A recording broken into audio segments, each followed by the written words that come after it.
അമേരിക്കയുടെയും ഇസ്രായേലിന്റെയും ആക്രമണങ്ങൾക്ക് തിരിച്ചടി നൽകുമെന്ന് മുന്നറിയിപ്പ് നൽകി ഇറാൻ.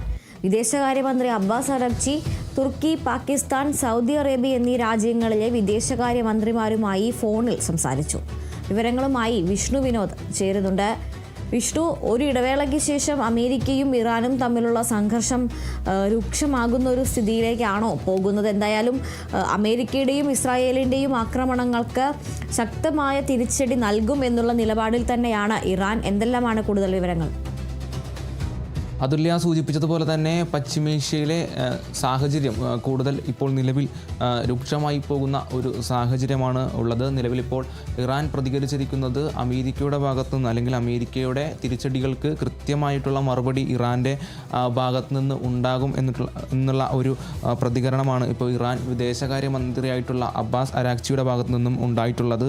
അതിനു പുറമെ ഇപ്പോൾ Abbas Araghchi Pakistan, Saudi Arabia, തുർക്കി പോലുള്ള രാജ്യങ്ങളിലെ നേതാക്കളുമായി ഫോണിൽ സംസാരിക്കുന്ന ആ ഒരു സാഹചര്യം, ഇതുമായി ബന്ധപ്പെട്ടുള്ള കാര്യങ്ങൾ സംസാരിക്കുന്നതിന് വേണ്ടി ഫോണിൽ സംസാരിക്കുന്ന ആ ഒരു സാഹചര്യവും ഇപ്പോൾ നിലവിൽ ഉണ്ടായിട്ടുണ്ട്. ഇറാൻ ശക്തമായി ആക്രമിക്കുന്ന ആ ഒരു സാഹചര്യം തന്നെ ഉണ്ടാകും എന്നുള്ളൊരു പ്രതികരണമാണ് അബ്ബാസ് അരാഗ്ചിയുടെ ഭാഗത്തു നിന്നും ഇപ്പോൾ നിലവിൽ ഉണ്ടായിട്ടുള്ളത്. എന്താണെങ്കിലും അമേരിക്ക ശക്തമായിട്ടുള്ള ആ ഒരു പ്രതിരോധം ഇറാന് നടത്തുന്ന ഒരു സാഹചര്യത്തിനകത്ത് തന്നെ അമേരിക്ക അവരുടെ എംബസികൾ, അതായത് ഇറാനിലുള്ള, മിഡിൽ ഈസ്റ്റിലുള്ള US എംബസികൾ അമേരിക്കൻ പൗരന്മാർക്ക് കൃത്യമായിട്ടുള്ള മുന്നറിയിപ്പ് ഇപ്പോൾ നിലവിൽ നൽകുന്ന ആ ഒരു സാഹചര്യം ഇപ്പോൾ നിലവിലുണ്ട്.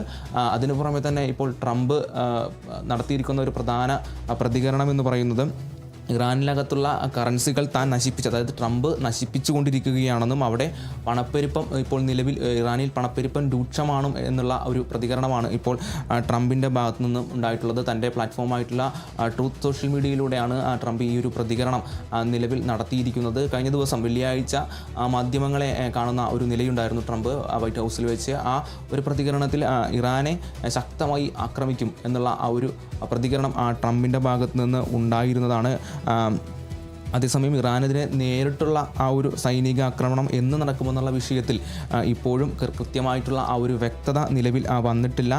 ഇറാനെ സാമ്പത്തികമായി കൂടുതൽ ആക്രമിക്കുന്നതിൻ്റെ ഭാഗമായിട്ട് കരമാർഗമുള്ള ഉപരോധം ഏർപ്പെടുത്താനാണ് നിലവിൽ അമേരിക്കയുടെയും ഇസ്രായേലിൻ്റെയും തീരുമാനം എന്നുള്ള ആ ഒരു വിവരങ്ങളാണ് നമുക്കിപ്പോൾ അന്താരാഷ്ട്ര മാധ്യമങ്ങളിലടക്കം നമുക്ക് ലഭിക്കുന്ന വിവരങ്ങൾ എന്ന് പറയാനുള്ളത്. എന്താണെങ്കിലും പശ്ചിമേഷ്യയിലുള്ള ഒരു സംഘർഷാവസ്ഥ, അല്ലെങ്കിൽ ആ ഒരു സാഹചര്യം ഇപ്പോൾ നിലവിൽ രൂക്ഷമായി കൊണ്ടുപോയിരിക്കുകയാണ്. പരസ്പരമുള്ള വാഗ്വാദങ്ങളും ആക്രമണങ്ങളുമായി ഇപ്പോൾ നിലവിൽ മുമ്പോട്ട് പോയിക്കൊണ്ടിരിക്കുകയാണ്. അതുല്യ. ശരി വിഷ്ണു, എന്തായാലും പശ്ചിമേഷ്യയിൽ ഇനിയും സംഘർഷം ഉണ്ടാവുകയാണെങ്കിൽ വലിയ രീതിയിൽ തന്നെ തിരിച്ചടി നൽകുമെന്ന് ഇറാനും ഇപ്പോൾ മുന്നറിയിപ്പ് നൽകിയിരിക്കുകയാണ്. അമേരിക്കയും ഇസ്രായേലും തമ്മിൽ ഇത്തരത്തിൽ ആക്രമണം തുടരാനാണ് തീരുമാനമെങ്കിൽ വെറുതെ ഇരിക്കില്ല എന്നുള്ളൊരു നിലപാട് തന്നെയാണ് ഇറാൻ സ്വീകരിച്ചിരിക്കുന്നത്. വിഷ്ണുവാണ് വിവരങ്ങൾ നൽകിയത്.